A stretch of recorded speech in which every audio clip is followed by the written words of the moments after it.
자, 이번 시간에 논의 드릴 주제는 가등기 담보권 관련해서 지문 그리고 문제 통해서 관련한 쟁점 또 외워보도록 하겠습니다. 자, 제일 먼저 교재 187페이지에 나와 있는 지문 첫 번째 박스, 공사대금 채무를 담보하기 위해서 가등기 위한 가등기에도 가등기 담보 등에 관한 법률이 적용된다 해서 틀렸죠. 그래서 차용금 채권에 대해서만 어떻다 가등기 담보법이 적용이 되게 됩니다. 두 번째 박스, 가등기 담보의 채무자의 채무 변제와 가등기 말소는 동시이행 관계에 있다 해서 틀렸죠? 우리가 앞에서 동시이행 관계 인정 안 되는 게 담보 등기 말소 의무와 피담보 채무의 변제, 저당권 설정 등기 말소 의무와 피담보 채무의 변제, 그리고 임배라고 해서 임차권 등기 말소 의무하고요, 보증금 반환 의무, 또 하나가 소유권 이전 등기 말소 의무와 그다음에 배당금 반환 의무, 이렇게 네 가지는 어떻다 동시행 관계에 있지 않다. 나머지 모르면 다 뭐라고요? 동시이행 관계에 있다. 이렇게 가야 되죠. 자, 세 번째 박스예요. 가등기 담보권이 설정된 경우 설정자는 누구죠? 채무자를 얘기하게 되는 거죠. 우리 앞에서 용어 정의할 때 이런 식이었었잖아요. 자, 지금 갑소유 X 부동산에 대해서 을이 저당권을 가지고 있다. 그러면 이제 을을 저당권자 또는 채권자로 보통 부르게 될 것이고, 갑을 뭐라고 그런다? 저당권 설정자라고 부르거나 채무자, 이런 식의 해석을 할 수 있죠. 그래서 자, 설정자는 담보권자에 대해서 그 목적물의 소유권을 자유롭게 행사할 수 있다 해서 이게 이제 지금 나중에 소유권을 누가 채권자가 임의로 취득한 일정한 과정을 통해서 취득함에도 불구하고 여전히 변제기 도래 전까지는 설정자에게 그 소유권이 있다라고 할 것. 2번, 채권자가 채무자에게 담보권 실행을 통지하고 난 후부터 담보 목적물에 관한 과실 수취권은 채권자에게 귀속되게 된다라고 해서, 자, 우리가 요건 이렇게 봐야 되죠. 과실 수취권 얘기가 몇 번 있었습니다. 어디에서 이슈가 됐냐면 보통 이제 계약법 파트에서 논의하게 되는 건데, 매매 계약에 있어서 매수인이 매매 대금을 완납을 하게 된다라고 한다면 이때 매수인에게 과실 수취권 발생한다. 그리고 이제 이 주제와 연계되어 있는 게 저당권 파트에서 하나 공부했던 적이 있었죠. 자, 저당권의 효력이라고 하는 거. 자, 부합물, 종물에도 어떻다? 저당권의 효력이 미친다라고 하는 것. 두 번째 이슈, 건물 저당권, 지상권에 미친다, 임차권에 미친다, 이런 거 있었고요. 한편 저당권자가 경매 신청을 해서 압류 효력이 발생하게 되면 저당 목적물에서 발생한 차임 채권 등에 대해서 저당권의 효력이 미친다. 저당권자가 그 차임을 먼저 달라고 할 수 있다. 그 얘기랑 착각을 유도하는 지문이야. 보니까 채권자가 채무자에게 담보권 실행 통지를 하고 난 후부터 그 과실수취권이라고 하는 거 채권자에게 귀속된다 해서 이게 이제 저당권과 달라지는 부분인데 어렵습니다. 몰라도 됩니다. 그래서 그 정도고요. 3번 질문, 청산금을 지급할 필요 없이 청산 절차가 종료한 경우 그때부터 담보 목적물의 과실수취권은 채권자에게 귀속된다. 이게 뭐냐면, 자, 지금 청산금을 지급할 필요 없이 청산 절차가 종료가 됐다라고 하면 결국은 청산금을 다 지급한 것과 동일한 효력이 발생한다. 그래서 앞에서 매수인이 매매대금을 모두 지급하면 과실수권을 가지게 되듯이 청산금을 다 지급을 하거나 청산금을 지급할 필요가 없는 상태에서 이 담보 가등기 권리자라고 하는 사람은 어떤 특징을 갖게 된다고요? 바로 매매대금을 다 지급한 것과 똑같기 때문에 바로 과실수취권을 취득한다라고 하는 거에서 결과적으로 이 채권자가 과실수취권을 취득하게 되는 시기는 청산금을 다 지급을 했거나 또는 청산금을 지급할 필요가 없어졌을 때, 이때는 어떻다? 이 절차를 거치게 되면 아직 소유권 이전기 넘겨받기 전이라 할지라도 소유권 취득하는 건 별개의 문제로 과실수취권이라고 하는 것은 취득을 하게 된다 해서 조금 어렵게 나왔던 주제가 되겠습니다. 넘어가세요. 여러분 교재 188페이지. 자, 바로 담보권 실행의 통지 또는 저당권 관련해서 채권의 회수 방법이라고 해서 1번, 가등기 담보의 채무자는 귀속정산과 처분정산 중 하나를 선택할 수 있다. 이게 되게 짜증나는 문제야. 채권자가 선택하는 것이지 채무자가 선택하는 것은 아니죠. 그래서 귀속정산이라고 취득하는 것은 담보권 실행 통제를 통해서 청산금 지급하고 소유권을 취득하는 것을 귀속정산 또는 귀속청산이라는 표현을 쓰고, 자, 지금 이제 저당권처럼 경매 청구를 하는 것을 뭐라고 한다? 처분정산 또는 처분청산이라고 정의를 하게 됩니다. 그래서 자, 이 지문 틀렸고요. 그 다음 두 번째 박스, 청산금은 담보권 실행 통지 당시 담보 목적 부동산의 가액에서 피담보 채권액을 뺀 금액이며 그 부동산에 선순위 담보권이 있으면은 위 피담보 채권액에 선순위 담보로 담보한 채권액을 포함시킨다라고 해서 30회 때 답을 뽑았던 명제가 되겠습니다. 그래서 아까 설명드렸던 거고요. 대신 후순위 담보권자의 채권액은 뺀다, 빼지 않는다, 빼지 않는다. 이 문제가요. 그 옆에 27회 27번 문제 가지고 관련 기출 문제를 가지고 설명을 드리겠습니다.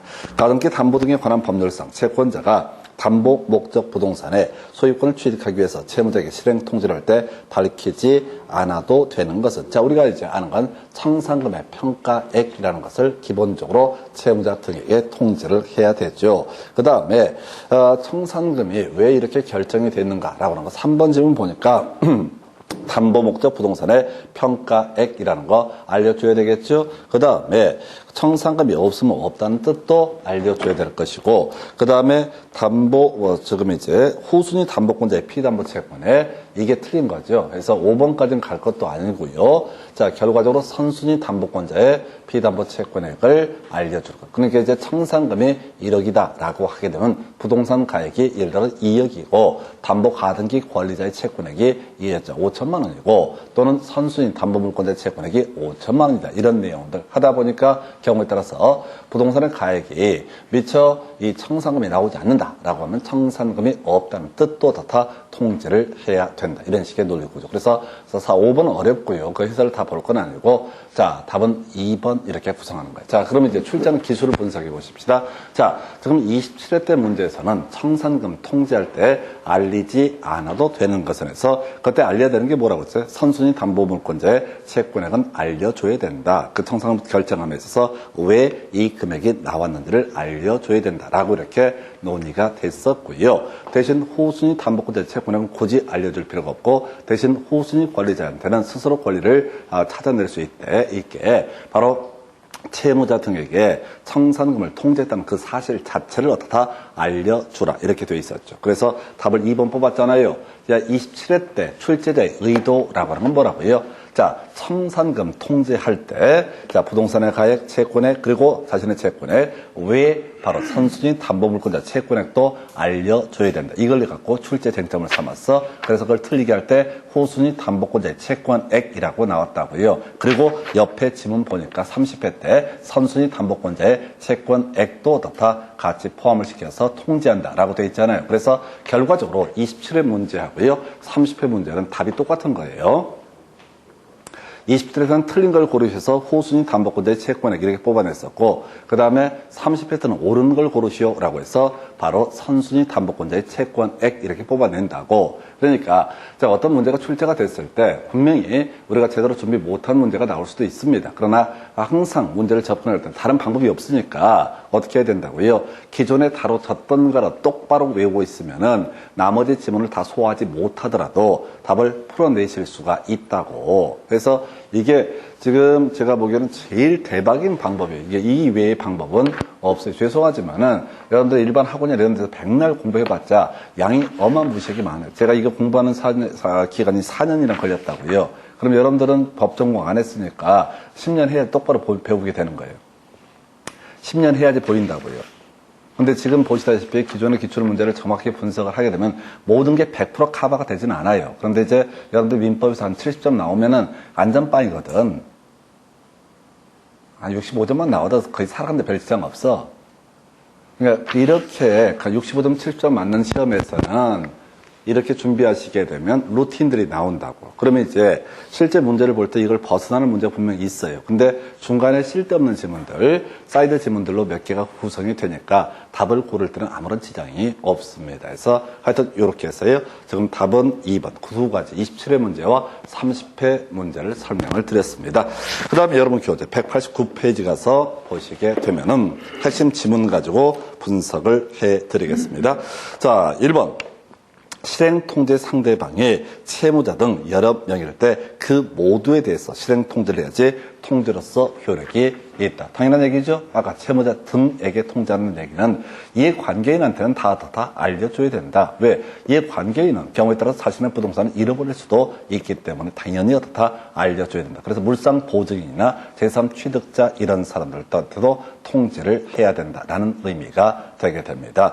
이번 지문요. 채권자가 담보권 실행을 통지함에 있어서 청산금이 없다고 인정되면 그 통제 상대방의 그 뜻을 통제하지 않아도 된다. 틀렸죠? 청산금이 없으면 없다는 뜻이라도 다 통지를 해야 돼요. 일단 통지를 해야지 2개월의 기간이 시작이 된다고요. 통지를 해야지 다 2개월의 시간이 지나게 될 거예요. 시작이 되고 2개월의 기간이 지나야지 다 바로 소유권 이전기를 청구할 수가 있게 되는 거죠. 그래서 당연히 청산금이 없으면 없다는 사실도 다 통지를 할 것. 3번 귀속 청산의 경우 채권자는 담보권 실행 통지 절차에 따라서 통제한 청산금 금액에 대해서 다툴 수 없다라고 해서 키워드 주어 채권자는 끄트머리 다툴 수 없다. 옳은 표현. 별 내용도 아닌데 주요 이슈라고 그랬었고요. 4번 자 통제한 청산 금액이 객관적으로 정확하게 계산된 액수와 맞지 않으면 채권자 끄트머리 지금 정확하게 계산한 금액을 다시 통제한다 해서 주요 출제 이슈 채권자는 다툴 수 있다 없다? 없다라고 하는 거. 채권자는 어떻다? 다툴 수 없다라고 하는 거. 지금 답 뽑는 것들을 보면 거의 좀 이따 사령 문제 할 때 채권자가 다툴 수 있다 없다 갖고 답을 뽑거든요. 그래서 문제 내는 게 대단히 유용화되어 있습니다. 그 다음에 이제 이슈가 될 게 교재 189페이지. 자, 1번 청산금을 지급할 필요 없이 청산 절차가 종료된 경우 그때부터 담보 목적물의 과실수권 채권자에게 귀속된다. 아까 설명드렸던 주제이죠. 해서 청산금을 지급할 필요가 없다는 얘기는 매매에 있어서 매매대금을 완납을 한 것과 똑같은 효력이 발생하기 때문에 아직 등기를 하기 전에 등기를 해야지 소유권을 취득하는 건 별개의 문제로 과실수취권이라는 것은 이때 취득을 하게 된다. 이런 얘기고요. 2번 청산금 미지급으로 인해서 본등기가 무효가 되었다면 그 후 청산 절차를 마치더라도 유연 등기가 될 수 없다라고 해서 요거 틀리게 구성이 됐었지요. 그래서 요렇게 요것은 어떻다?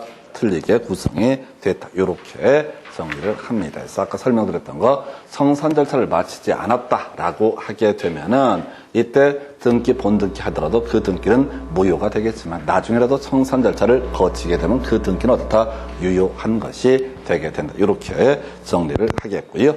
자, 그 다음 페이지 넘어가서 지문들 몇 페이지에 191페이지 보니까 경매 청구에 관련한 지문이 나와 있습니다. 그래서 자, 담보 가등기 후 저당권자 청산기간 내라도 저당권의 피담보 채권의 도래 전에는 담보 목적 부동산의 경매를 청구할 수 없다. 해서 자, 우리 담보 가등기 후에 후순위 담보권자 청산 기간 내 한정해서 변제기 도래 전이라도 뭘 할 수 있다? 경매 청구를 할 수가 있다라고 하는 후순위 권리자 어떻다고요? 자, 청산 기간 내 한정해서 바로 변제기 도래 전이라도 경매 청구를 할 수가 있다. 요 얘기와 연계가 되어 있습니다. 그래서 자, 이제 앞에 돌아가세요. 관련 기출 문제 중에서 교재 189페이지부터 관련 기출 문제 확인을 해보겠습니다.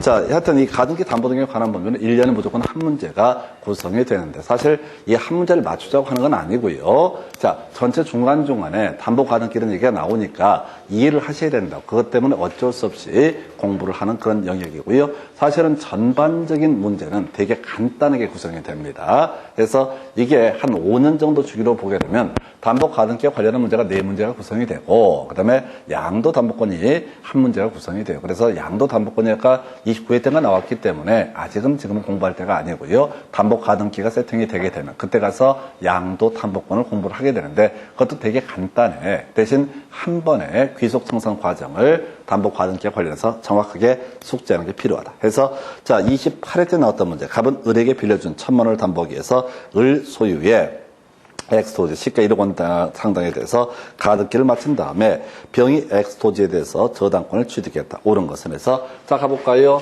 자, 지금 을 소유의 엑스 부동산에 대해서 갑이라는 사람이 뭐가 된다? 담보 가등기 권리자가 되게 된다. 라고 이렇게 되겠고요. 그 다음에 을 소유의 엑스 부동산에 대해서 병이 뭐가 된다? 저당권자가 되게 된다. 해서 소리가 어떻게 되는 거냐면 이게 이제 후순위 권리자가 있다 이런 얘기죠.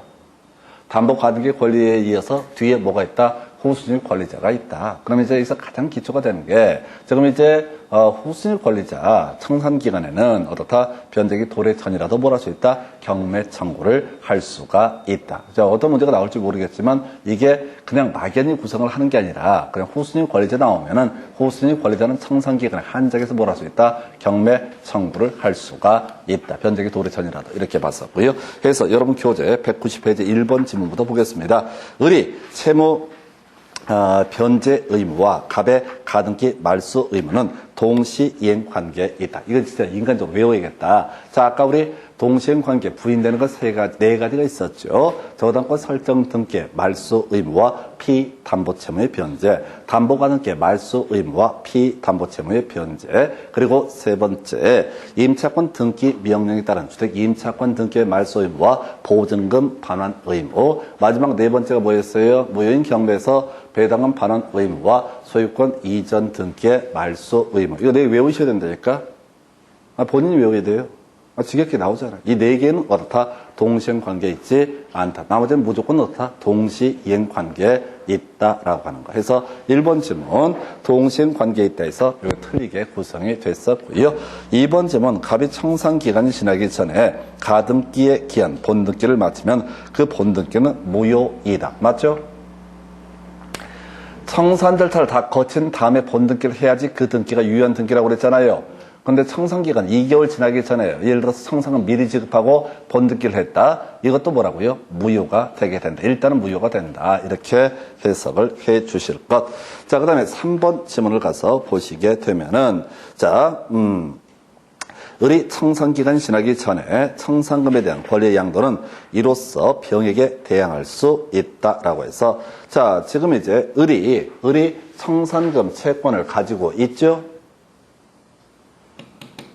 채무자가 청산금 지급하기로 했으니까, 채권자가 청산금 지급하고 소유권 취득하기로 했으니까, 이 청산금 채권을 가지고 있다고요? 을은 이걸 마음대로 팔아먹을 수 있어요, 없어요? 없어요. 누가? 병한테 돈 갚아야 되는 거잖아요. 병한테 갚아야 된다고? 그래서 함부로 양도할 수 없다, 이런 얘기라고. 돈 받을 권리를. 근데 이거 3번은 몰라야 돼. 어려우니까. 4번 질문. 병은 청산기간이 지나면은 그의 피담보 채권을 변제기 도래하기 전이라 할지라도 경매를 청구할 수 있다라고 해서 요거 틀렸죠? 다시 대항할 수 있다니까 대항할 수 없다 해서 3번 틀리게 뽑았었고요. 4번 질문 병은 청산기간이 지나면 아니지 청산기간 내에 어떻게 할 수 있다? 변제기 도래 전이라도 경매 청구를 할 수가 있다. 이렇게 가야 되죠? 그 다음에 5번 갑의 가등기 담보권 실행을 위한 경매 절차에서 엑토지 소유권을 정의 취득했을 때 갑의 가등기 담보권은 소멸하지 않는다. 그래서 경매가 진행되면 저당권, 근저당권 담보 가등기는 무조건 어떻다? 소멸하게 되지요. 말소 기준 권리니까 말소 기준 권리는 이게 어느 경매가 됐든 간에 무조건 어떻다? 매각으로 소멸하게 된다. 그래서 답은 일단 2번 되게 간단했던 주제예요. 왜? 맨날 내던 답이니까.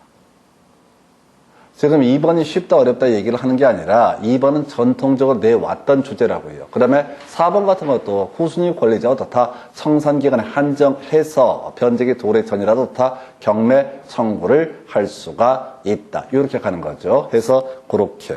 그래서 답은 2번에서 1번 다시 갑시다.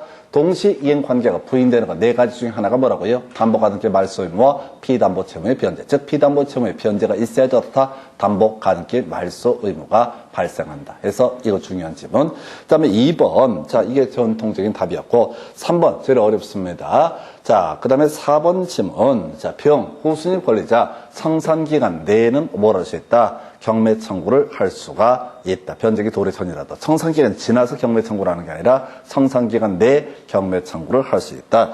5번 갑의 가등기 담보권 실행을 위한 경매 절차에서 엑스토지 소유권을 정의 취득했을 때 갑의 가등기 담보권은 당연히 어떻다? 소멸 하게 된다 해서 이렇게 해서 답은요 2번. 그래서 이걸 보면서 뭔가를 느끼셔야 돼. 뭘 느껴야 되냐면 사실은 1번, 2번 그리고 4번 정도는 주로 우리가 공부해 왔던 주제입니다. 앞에 설명드릴 때 이론 파트를 할 때도. 그래서 어떻게 한다고요? 답을 잘 보셔야 돼. 답을. 그래서 3번 같은 경우는 되게 낯선 지문이고 어려운 지문이에요. 우리가 주로 설명 안 했으니까. 그러면 시험 보실 때 그걸 배워내셔야 돼. 그래서 답은 2번. 그 정도 보셨고. 그 다음에 2번 문제 가볼까요?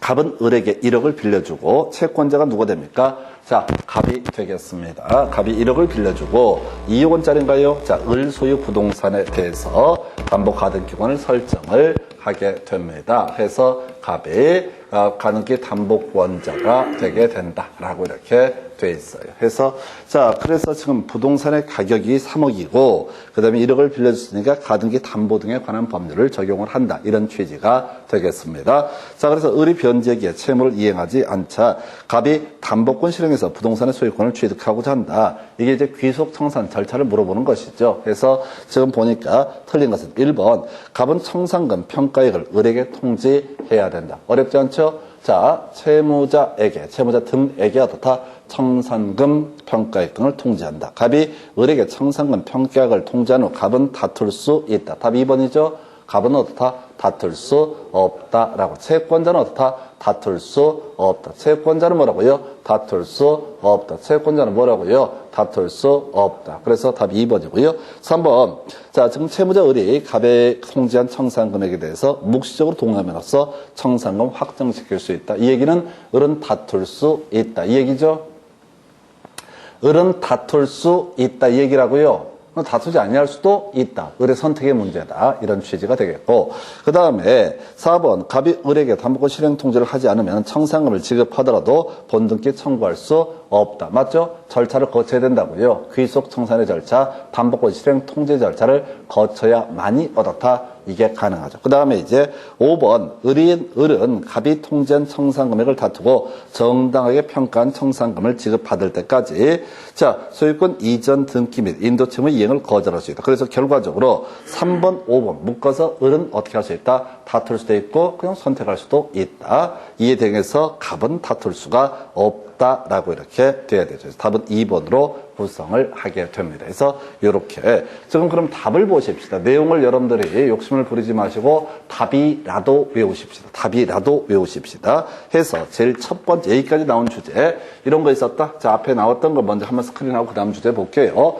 청산금 결정할 때 27회 30회 연속 나왔던 주제 부동산 가격에서 자신의 채권액과 선순위 담보 물권자의 채권액을 뺀 금액을 어떻다? 청산금으로 결정을 하게 된다. 이게 27회, 30회 연속 나왔던 주제가 되게 될 것이고요. 그리고 나서 채무자 등에게 통지한다. 뭐 이런 것들이 있었고요. 그리고 통제 효과 관련해서 요거 다 뽑았잖아요. 채권자는 어떻다? 다툴 수가 없다라고 하는 거 이런 게 있었고 그 다음에 이제 청산기간 한정해서 경매 청구 이런 것도 사이드가 됐었고 여기서 이제 요거 답됐다. 청산 절차를 거치지 않고 한 본등기 청산 통지도 안 하고 등등등 소유권 이전 등기를 넘겨받았을 때 무효이지만 나중에라도 청산 절차를 거치면 어떻다? 유효하다. 그리고 파생되는 주제 중에 하나 이런 게 있었죠. 지금 이제 매매라는 개념과 연계해서 봐야 되는데 자, 채권자 청산금액이 없으면 없다는 사실을 채무자에게 통지를 해야 된다. 그럼 이제 2개월의 다툼의 시간들이 지나가게 되겠죠. 그래서 그 기간이 지나면 청산금을 지급한 효과가 발생하기 때문에 그때 아까 나왔던 것이 뭐라고요? 과실수취권이라고 하는 거. 우리가 다시 매매 계약에 있어서 매수인이 매도인에게 매매 대금을 지급했다. 그럼 소유권 취득할 수 있다 없다? 아직은 몰라. 등기 넘겨받아야 좋다. 소유권 취득할 수 있다. 근데 등기 넘겨받기 전이라 할지라도 매매 대금을 완납을 하게 되면 혹시 임차인이 있으면 그 차임 등은 어떻다? 매수인이 취득할 권리를 갖는다. 이걸 우리가 과실수취권이라 불렀었고 똑같은 맥락으로 청산금 지급을 하게 되면 어떻다? 과실수취권이 아직 등기를 안 했다 할지라도 채권자에게 넘어오게 될 것이다. 만약에 청산금을 지급하지 않아도 되는 사안이었다. 그래서 청산금이 없다는 사실을 통지하게 되면은 2개월 기간 지나게 되면은 본등기 하기 전에 뭘 할 수 있다고요? 본등기 하기 전에 바로 지금 이제 과실수익권을 취득을 하게 된다. 이렇게 해석을 하게 될 것이고요. 여러분 교재 191페이지. 자, 문제 하나 더 남아 있습니다. 그래서 자, 갑은 을의 X 토지에 대해서 가등기 담보권을 취득했으나 을은 변제기에 채무를 이행하고 있지 않다. 다음 설명 중 틀린 것은 해서 1번 갑은 X 토지에 대해서 경매를 청구할 수 있다. 맞죠? 채권자는 귀속 청산을 선택할 수도 있고 경매를 청구하는 것도 가능하다. 2번 제3자가 경매로 엑스토지 소유권을 취득했을 때 갑의 가등기 담보권은 소멸한다. 이건 이제 알 때도 됐다. 저당권, 근저당권, 담보 가등기는 경매만 이루어지면 무조건 어떻다? 매각으로 소멸하게 된다라고 할 것. 3번 갑이 담보 계약에 따른 담보권을 실행해서 엑스토지 소유권을 취득하기 위해서는 청산 절차를 거쳐야 된다. 맞죠? 청산금 결정하고 이 내용을 채무자 등에게 통지하고 그 외에 후순위 권리자와 관련해서 후순위 권리자한테는 통지에 따른 사실 자체를 통지를 하고 2개월의 기간이 지나게 되면 청산금 지급하고 본등기에서 소유권 취득할 수 있다. 이런 식의 스토리로 가야겠고, 그 다음에 4번 엑스토지 후순위 권리자는 지금 청산기간에 한정해서 피담보채권의 변제기 도래 전이랄지라도 경매를 청구할 수 있다. 맞죠? 후순위 권리자 이렇게 맞고요. 5번 청산기간 전에 을의 다른 채권자의 강제 경매로 제3자가 엑스토지 소유권을 취득한 경우 갑은 가등기에 의한 본등기를 청구할 수 있다 해서 하여튼 말 더럽게 어려운데 스톱! 경매라는 말만 들어가면 무조건 담보 가등기는 다 소멸하게 됩니다. 사안을 보지 마시고 경매만 이루어지게 되면 무조건 담보 가등기는 말소 기준 권리니까 무조건 소멸한다고. 아니, 사안이 이거잖아요. 갑은 을 소유의 X 토지에 대해서 누가 갑의 가등기 담보권을 가지고 있다라고 돼 있다고요. 그럼 얘는 나중에 변제기 도래하고 나서 청산금 통지하고 나서 청산금 지급하고 나서 본등기를 통해서 X 토지 소유권을 취득할 수 있다고요. 이와는 별개의 문제로 제3자가 이 엑스토지에서 경매 청구할 수 있는 경우 우리 등기법을 때 몇 번 설명드렸어요. 예를 들어서 가압류를 해가지고 본안소속에서 누구한테? 을한테 돈 받을 권리가 있는 병이 대여금 반환 청구 소송을 제기를 해. 그래서 본안소송 승소를 해. 그리고 같이 대여금 반환 청구 소송할 때 애초에 뭘 한다고요? 가압류 신청을 한다고. 그래서 가압류 해가지고 이기면 어떻다? 경매를 붙일 수 있다. 근데 하여튼 어떤 시기든 경매가 진행이 되면 얘는 뭐라고요? 말소 기준 권리이기 때문에 소멸하게 된다고. 바뀐 소유자로 옮겨가는 게 아니라고. 중간에 이게 예를 들어서 경매를 통해서 병한테 소유권이 넘어갔다고요. 경매라고 한다면 그 순간 얘는 뭐라고요? 담보 가등기권은 매각으로 소멸하게 된다고. 아니, 경기를 하셔야 된다고. 내용 텍스트를 읽으면서 그래 이 지랄을 하는 게 아니라 결론을 바로 치고 들어가셔야 돼. 경매라는 말만 나오게 되면 무조건 저당권, 근저당권, 담보 가등기로 다 매각으로 소멸하게 된다. 이게 선입관이 있어야 돼요. 지금 이게 어디지? 지금 보게 되면 2번하고 5번이 같은 말이에요. 본질적으로. 경매란 말 2개 들어가 있잖아요. 경매란 말 들어가 있죠? 경매란 말이 들어가 있으면 담보 가등기 담보권은 매각으로 소멸하기 때문에 나중에 본등기를 청구할 수 있다 없다? 없어요. 이미 소멸해버리니까. 그래서 5번 다시 한번 보겠습니다. 청산기간 전에 을의 다른 채권자의 강제 경매로 제3자가 엑스토지 소유권을 취득했다. 그럼 스톱. 이미 경매가 됐죠? 경매가 되면 우리 말소 기준 권리, 저당권, 근저당권, 담보 가등기라는 것은 매각으로 모두 다 위치를 불문하고 모두 소멸한다.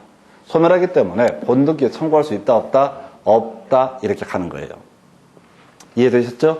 그래서 이렇게 설명을 드렸습니다. 그래서 답은 5번 보셨고, 양도담보권 다음 순환 때 한번 체크할 텐데 이게 마지막으로 24회 때 하고요. 그 다음에 29회 때 나와서 출제자의 개연성은 좀 낮은 파트. 그리고 담보 가등기가 정확히 세팅이 돼 있어야 돼. 그래야지 볼 수 있겠고, 잠시 끊었다가 다음 주제 보겠습니다.